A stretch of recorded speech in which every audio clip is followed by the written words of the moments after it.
Hey gorgeous, welcome to Happy Go Fabulous. I am so thrilled that you're here.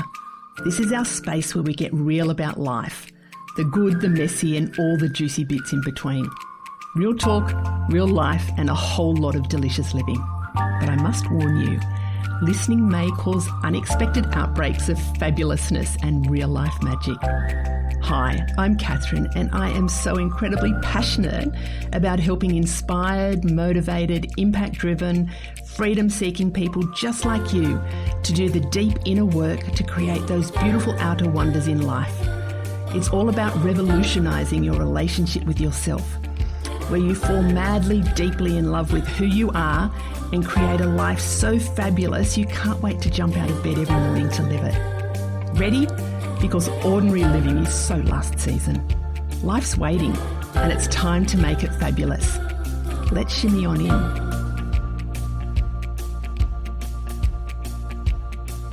Hey gorgeous, how are you? Welcome to another episode of the podcast. I'm loving the podcast and thank you so much for all your wonderful feedback. I really enjoy that too. This week I'm going to be sharing with you some of my daily rituals. These are my non-negotiables. These are the ones that, when I say non-negotiable, maybe I do it 90% of the time. I can't put my hand on my heart and say I do it every day, but I do it most days. And the reason these are non-negotiable are that they just really set me up for a fantastic day and just a general fantastic living. So I've called the episode Living Fully, a peek into my non-negotiable daily rituals. Because when I'm talking with people, I often share what I do and they're really intrigued. And it's not to say that everybody should be doing these same rituals, even though I think they're incredibly powerful. I think come up with what works for you. These have worked for me and they've evolved over the years. So I started, I guess, my daily practice. I'll call it just daily practice, daily rituals. When I started venturing into really devoting myself to being the very best version of who I could be and living my best and most beautiful life, that these daily practices kind of started evolving. And it started off with, just doing some meditation and I added to that. So what I'm going to share with you is how I just go about parts of my day, not all of my day, because it's really, I bookend my day. My morning practice is the key. I have a little bit that I do of an evening, but my first thing in the morning practice is really the key for what I do, and that's about setting me up for the day. So I'm going to start. I start the night before. So my daily practice, let's start with the evening, that when I go to bed, so just as I'm about to head off to sleep, I will set what I call a nighttime intention. Now, for some people, the word prayer will resonate with them. Praying, that doesn't resonate with me, and that's probably a whole different podcast episode.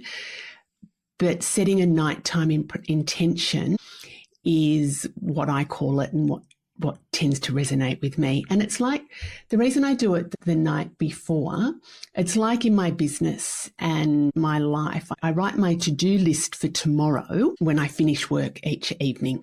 So it's almost like getting it out of my head, and then I can set myself up when I start work the next day that I already know kind of what I'm going to be focusing on. So when I'm heading off to bed, I will set a nighttime intention, and the nighttime intentions can be anything.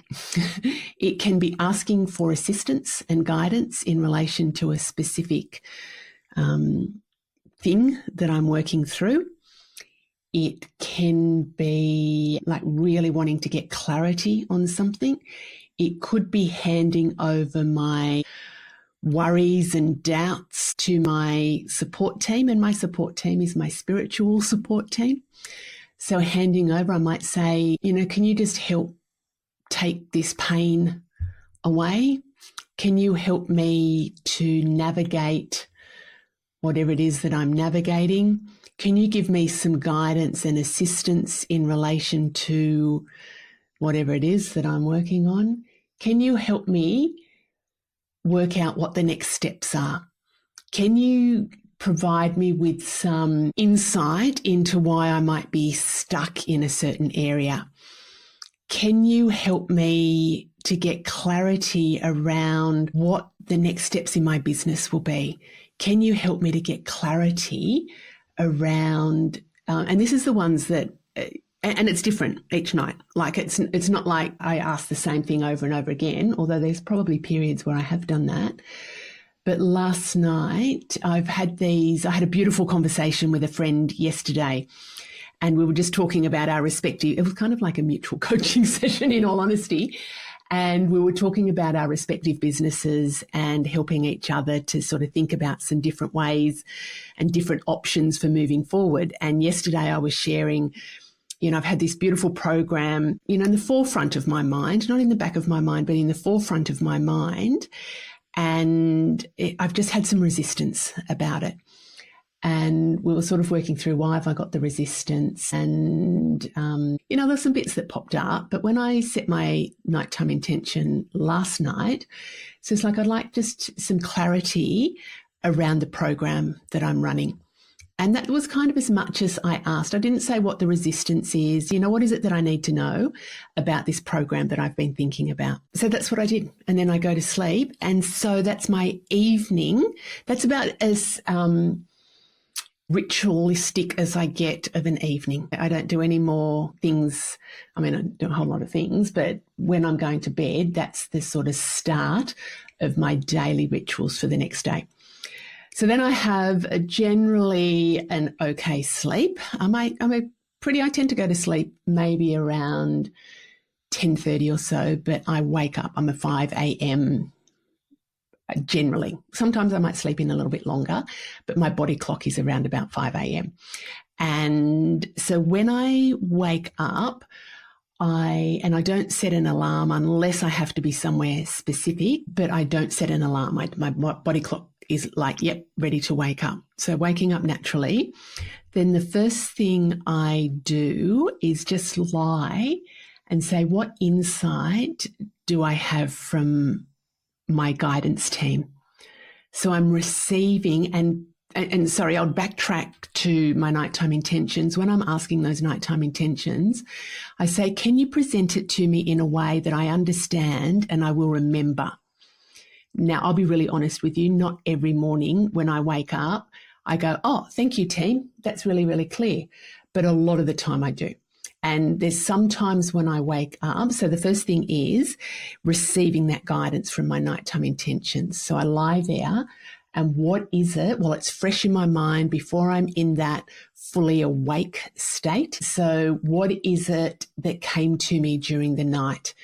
And I won't spill the beans on what came to me from last night's night intention. I'll do that in a minute. But sometimes when I wake up, I don't get oh, yes, here's the answer. But very often I will remember an experience that I've had during my dream state where there have been shifts in my, how do I say it to you? It's like in my DNA. It's almost like there's been a reprogramming happening. And so I remember that there's been almost like an upgrade. And it's like I remember that there's an upgrade, but I don't know the specific details of it. That is very cool. And then there's very sort of subtle shifts that happen as a result of that, and sometimes really profound shifts. But that tends to be very common for me, that I will go, oh, that something happened last night. There's been an upgrade and it just feels very different. Sometimes I will wake up going, oh, the dream I had was about, and then I sort of do the dream interpretations going, oh, there's my answer there. Sometimes I will wake up and just go, no, I've got nothing. I've got absolutely nothing. And that's okay as well. Like, it's not every day that the answer comes to me first thing in the morning, but quite often there is a feeling that there has been a response. Sometimes the answer will come to me later in the day or sometime later after that. So receive, so I don't jump straight out of bed. I lie and receive the messages and tap into that while I can remember. And if there is something really profound, I have a journal, I have a notebook on my bedside table. If there's something really profound, I will just write it down in that, just so I can capture before it actually goes out of my consciousness. So I will write that down. I then I have a shower. So I get up, I have a shower, and in the shower there's a practice, and I get my best messages, my best ideas in the shower. And I haven't organised it yet, but in a group I was in the other day, somebody said they had a waterproof notebook, and that's on my list of getting that for myself, because there's a lot of ideas that come when I'm in the shower. And I think it's when we're in that still, quiet state and we're opening up to receive. But there was a practice that I learnt, maybe it was 6, 5, 4, gosh, I can't even remember. I think it was before COVID, years ago, when I was doing a program with Tori Archbold. And Tori, it was a business program. And she said that a Buddhist monk had shared with her a practice about, in the shower, putting 3 dollops of lavender oil on your décolletage. So while you're in the shower, you put the 3 drops of lavender oil on your décolletage, so across your chest. And then that sort of opens up, because lavender is a very relaxing, calming oil, essential oil. And that then opens up to receive guidance. And that was a really beautiful practice. And I do that every morning in the shower. I have the lavender oil. And so the messages and the ideas that I get are amplified in the shower. And Tori has written a book called Self-Belief is Your Superpower. And she wrote a chapter on this practice. And I think she's writing another book about this practice as well. But she featured me in her book. So it's called Self-Belief is Your Superpower. And she featured me because I shared that I got some very poignant guidance from this practice. Like, it really helped me, and it really opened up my intuition and receiving. So that was very cool. But I do that practice today, still every day, is the lavender oil. So I have the shower, and then I do a walking meditation. Now, when I do my morning walk, it's not power walking, it's not exercise, it's a walking meditation for me. And this is a non-negotiable. And I get to do it at the beach most days now that I'm here at this gorgeous, gorgeous seaside sanctuary. But if I don't do it at the beach, I do it walking along our driveway. When I was in Canberra, I would do it as part of my morning walk when I would take Boston for a walk. And walking meditations are incredibly powerful for me. And I think I've mentioned this before in other episodes. When I was creating the labyrinth, and when I had done different retreats and, sitting quietly meditating, I can do that. Walking meditations, that body, being in your body and movement is really, really powerful for me. So I'm going to take you through the process. It might sound like it's really long-winded. It's probably going to take me longer to talk about than to actually do.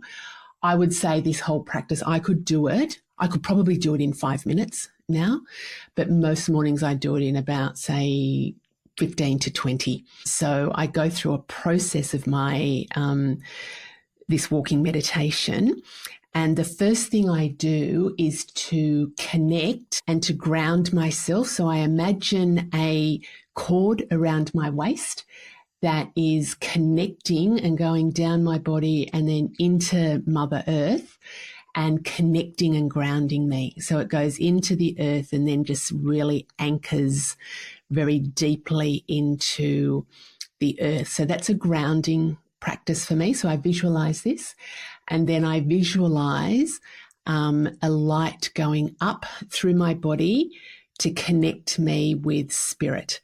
So, and then it's kind of like I breathe in, and I breathe out, where I'm connecting, where I'm grounding and also connecting with spirit.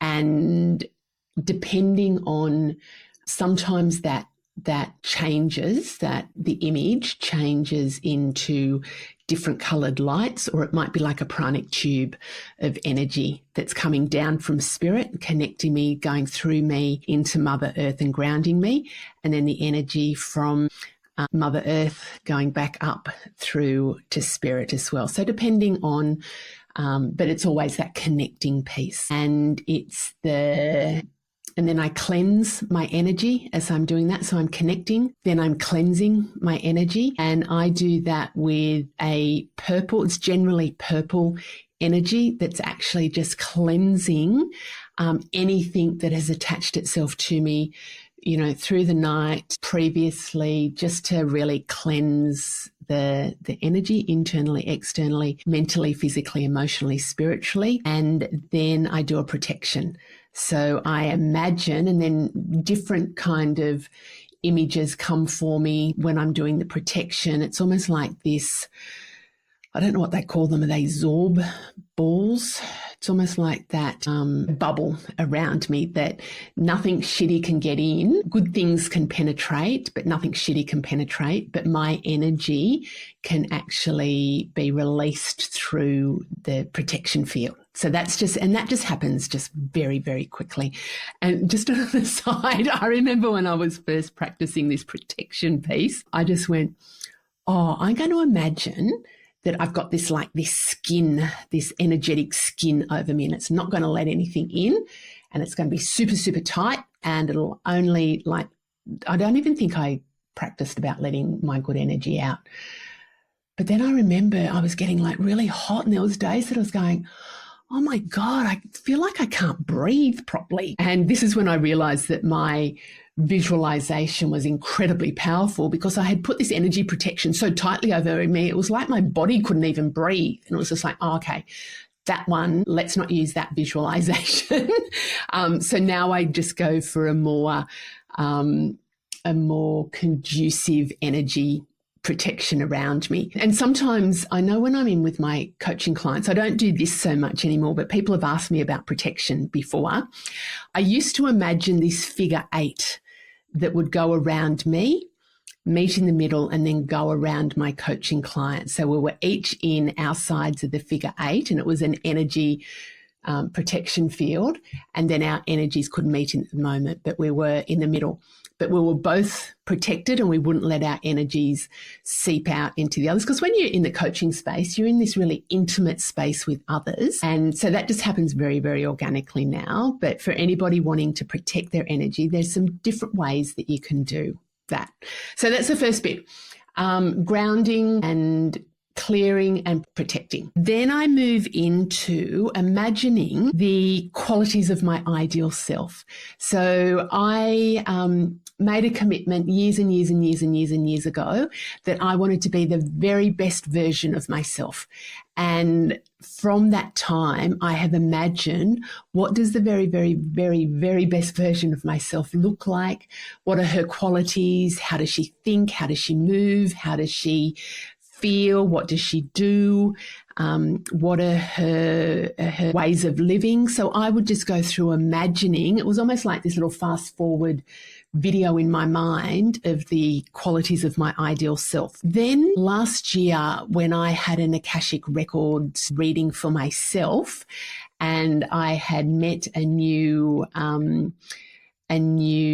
reader, I guess, that took me through that journey. She said, oh my gosh, I haven't seen this before, but what I am actually seeing, Catherine, is your ascended self with you. And I was just like, oh, that's the version of me. When I've been imagining my qualities of my ideal self, because it's like this version of me, this future version of me is with me each morning. And so when I had this Akashic Records reading, she was saying, this is your ascended higher self who is with you. It's just like, oh, that's the version of me that comes to me each morning in the walking meditation. And so I still go through and imagine the qualities of my ideal self, but I connect with this version of myself that has been me, that is the future me. It's fucking trippy. Oh my God, this is cool stuff. This has taken my whole meditation to a completely different level. So when I'm walking along the beach, I connect with her and she gives me guidance, and she is me, so she understands what I'm feeling, and she speaks from the future, she speaks from the past, she speaks from the present, and it's just like, oh my goodness, that has just taken my practice to a completely new level. Love. Like, that's powerful in itself. So when I spend time with her, and sometimes it's a quick spending time with her, sometimes it's longer, and she comes back to me through meditation as well. So that is very, very cool. So then the next part in my sort of daily practice, or the morning practice, is I review my life values. So when I've spent time with thinking about the qualities of my ideal self and spending time with my ascended higher self, I then focus on my life values. So what's important to me in life? Happiness, health, and living a rich, beautifully abundant life. So I go through a little visualization about happiness and doing what makes me happy, being with people who make me happy, and just being happy. So visualizing myself. So it's a really quick little vignette that I do. Health is that I am healthy, and I'll share with you the next step that I go through, which actually links back to this healthy one as well. But it's actually about seeing myself as the healthiest version that I can be. And what is it that I need to know to get back into being that healthiest version of me? And then I go through, and what I do here is, what does a rich and beautifully abundant life look like for me? But I've got two little wells that I visit. So this is another little visualization that I do. And I know, remember I said this is probably, it's taking me longer to explain than it is to do, but I have a gratitude well, and I have a creation and manifesting well. So I go through and say, what does living a beautifully rich and abundant life look like that I'm living in this gorgeous space here. I have time, I have an abundance of people, beautiful people that I hang out with. I have an abundance of energy. I have an abundance of beautiful experiences. I have great opportunities in life. And sure, finance is part of that, but it comes right down the list. It's about, I'm all the things that make up my beautifully rich and abundant life. So I sort of do a little snapshot of what that means for me. Then I go to my two wells, so my gratitude well, and I just give thanks. It's just like, I'm just so grateful for all of these things in my life. I'm so grateful. I'm so grateful for where I live. Oh God, I'm just so grateful that this is my lifestyle. I'm so grateful that I get to hang out with John and just have these wonderful experiences. I'm so grateful that I've got gorgeous kids and we have such beautiful relationships. I'm so grateful that I have a wonderful family. I'm so grateful that, Bosty's healing and he's not limping at the moment and he's getting better and better. I'm so grateful that I'm also healing as well. And I'm just so grateful. So I just pour all of this gratitude into my gratitude well. And then I move to my manifesting well. And it's just like, I give thanks for all the things that I'm manifesting in my life. And it's about, I go through and think about the big things that I'm manifesting. So some goals around myself and some health goals and some lifestyle goals as well.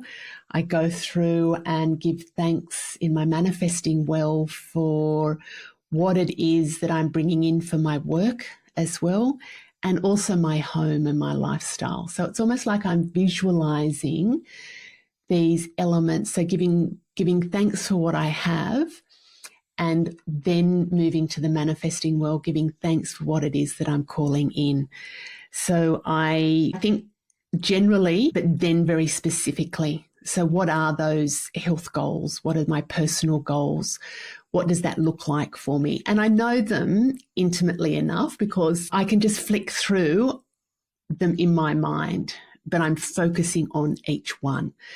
And then, so I do that at my wells, my gratitude and my manifesting wells. Then I do this really quick little practice around, I call it my inner smile, and it's about activating this endorphin response. So what I do is I start from the top of my head and I go through all the parts of my body, and I'm just imagining. Actually, I'm doing it in real life. If you can see me, you can see the changes. But I'm smiling to all of the parts of me. I'm smiling to my brain. I'm smiling to my mind. I'm smiling to my eyes and my face and my internal and external and all the organs that I've got. And I just work my way down. So my muscles, my skin, all the organs, my heart, my digestion, my tummy, my legs, my knees, my feet, and then it kind of is just smiling. So I call it just doing my inner smile. And I can do that really quite quickly. And that's just activating an endorphin response. And then I set my intentions for the day. So what is it that I want to have happen in the day ahead? So today I'm recording my podcast. I've got an admin day today. I've got a lot of admin to do. And so when I was walking this morning, I set the intention that when I record the podcast, that technology works, that the ideas flow, that it all just happens how it's meant to happen, and that then it will just seamlessly happen. That my admin, I'm able to do my admin. I've got a few proposals that I'm writing for a corporate job, so I'm setting an intention about those coming to fruition, and I'm also setting my intention about clarity with the insight that I get from the night before. So I set my intentions for the day ahead, and then so that kind of the non-negotiable, that's like a little walking meditation that I do, and that gets me to the end of the beach. So as I said, that's sort of a 15, 20-minute walking meditation. Took me longer to explain it. But then when I get to the end of the beach, and this is also non-negotiable, if I'm not walking on the beach, I will do this throughout the day. But because it's part of the practice in the morning that I do it at the beach, I journal. And then I do have a connection with source, with my guides, and I process information that has sort of come to me. So this is about the opening up and receiving. And so this morning, when I said earlier in this episode about I'd set my nighttime intentions about getting some clarity on the program that I'm going to run, and it didn't come to me straight away when I woke up this morning, but when I started journaling, and I was journaling about something different today, but this spark just came through and said, in relation to that program, the way that you've been thinking about it is you're locking yourself into a one-size-fits-all, that doing it differently it's a combination of the ideas that you've had. So you've been thinking either or, one or the other. It's actually going to be a combination of the two. And so this was in relation to a particular program that, remember I said that I've had some resistance around. And when I got that message this morning when I was journaling that it's a combination of the two, it was like these floodgates opened and I went, oh my gosh, that really excites me.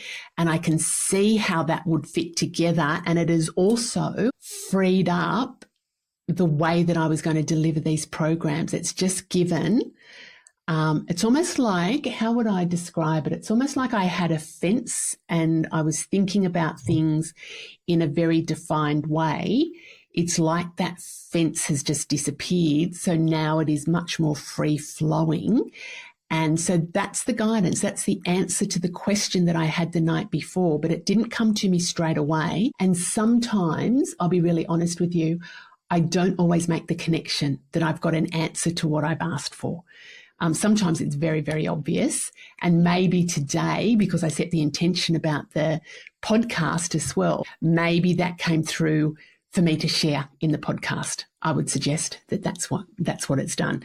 So I will, sometimes when I will journal on something specific. I've mentioned those 33 days resets or 33 days of devotion where I'm just asking one specific question. That's what I'll do for 33 days. That's what my journaling will be about. And I was actually doing that this morning. I'm on day 6 of a new 33 days of devotion, and it's about allowing and receiving. And when I was allowing, I was just, that's the focus, is about allowing myself to receive. And this lightning bolt thought came through around my programs, and it was about being able to receive the information but think about things differently. So the journaling is, it's a non-negotiable, but I don't have a rigid, I have to do it a certain way. Sometimes my journaling will be sitting up at the labyrinth and just scratching down a few little thoughts and then being able to release those. So I will do some form of journaling. Some years ago, I would do that, I think they call it daily pages, and I would just write 3 pages. I would just limit myself. As soon as I woke up, I would just write 3 pages of whatever came into my mind. I kind of just do that in my mind now. So they are my, that's just a little peek into my non-negotiable daily rituals. There's a whole lot of other things that I do more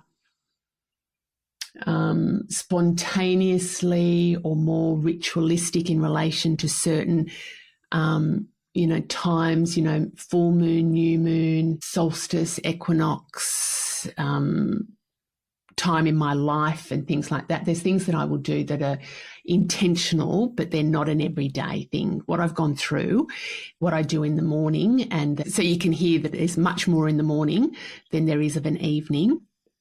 So that's non-negotiable. That's absolutely non-negotiable.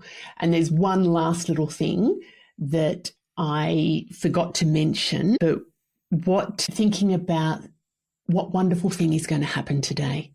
Just opening up that awe-inspiring, that's how I finish, what wonderful thing is going to happen today. And then I do think throughout the day, what are the wonderful things, but I set that. So if you are interested, I'll put it in the show notes, but I have a little free resource that you can access called The Power of Micro Habits. It's about, this sounds like a lot, and this will be a lot for some people. You will just go, oh my God, I'm not doing all of that. Habits are incredibly powerful. And I think it's about starting with just micro habits, something that you can, just one small little thing that you can change. Even if you just started with setting a nighttime intention and paying attention to what you receive in the morning, that might be it. Or maybe you just start with imagining the qualities of your ideal self, and that's it. Or maybe you just do that smiling inner smile where you just activate that endorphin response. Or you might have your own practice that you do.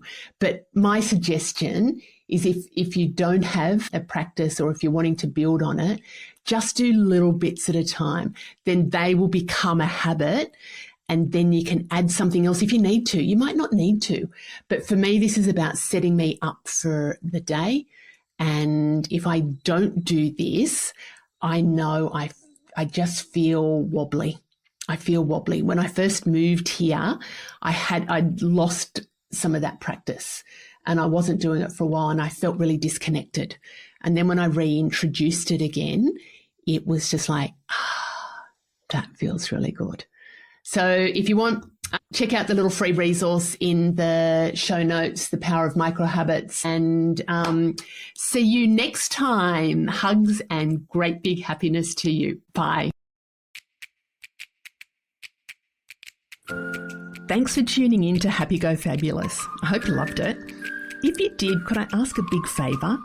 Please subscribe, leave a review, and most importantly, share the love and let your besties know about the podcast. This will help get it into the hearts and ears of all the gorgeous souls who need a little bit of fabulous in their life.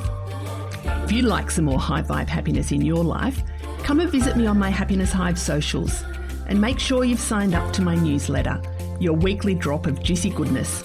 Pop over to my Happiness Hive website and click on the link Working with Catherine. I'd love to help you make life amazing. Until next time, keep being fabulous.